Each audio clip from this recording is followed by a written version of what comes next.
Hello there. Just another quick thought from the Bible for today. Um, Looking at the book of Numbers, chapter 9, verse 8. It's interesting. Moses was asked a question. There was the new rules about keeping the Passover and how it should be done. And this had been given by God. And then somebody said, well, what about if I have become unclean either through being in contact with somebody who died, or there's some other reason for my uncleanness and I can't keep the Passover? What happens to me then? Am I debarred from coming before God, and can I not gain fellowship with God through the sacrifices? And it's interesting what Moses says. He says unto them, stand still, and I will hear what the Lord will command concerning you.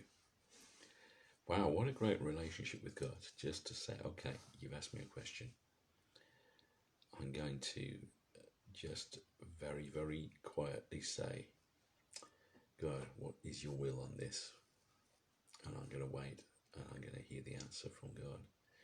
I'm not going to jump in there. I'm not going to prejudge it. I'm not going to come up with a nice idea. I'm not going to think what is probably the best solution, or how we've always done it, or what would be the default situation. But I'm actually going to wait on God. I'm going to trust Him, and I'm going to trust that He will give me the answer to the question that has come up. And you know what? It's a great promise in life for us. It's a great thing that we can do, is that when we have a question on our heart, when we have a situation which maybe we didn't foresee, or something that has happened, we go to God and we say, you know what, I'm going to spend time in stillness, and I'm going to wait for God's answer.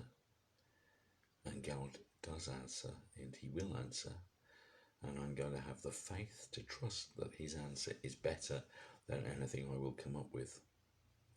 And the answer came, and the answer was, just for those of you who are interested, they were given the same date in the following month to catch up with anything, because by then everything should have been back to normal. It was like a postponement of the Passover for those people, for whatever reason it was. It's given. Some are on a long journey, some are defiled through somebody in the family dying, or there's other reasons why they couldn't manage to keep the Passover. But also there's the ruling that if you can keep it, you should. Get right with God, have that right relationship with God if you possibly can. Only in the direst of circumstances should you not, and even in those circumstances, God still makes a way for it to happen. So take care, God bless, and speak to you again soon. Bye-bye.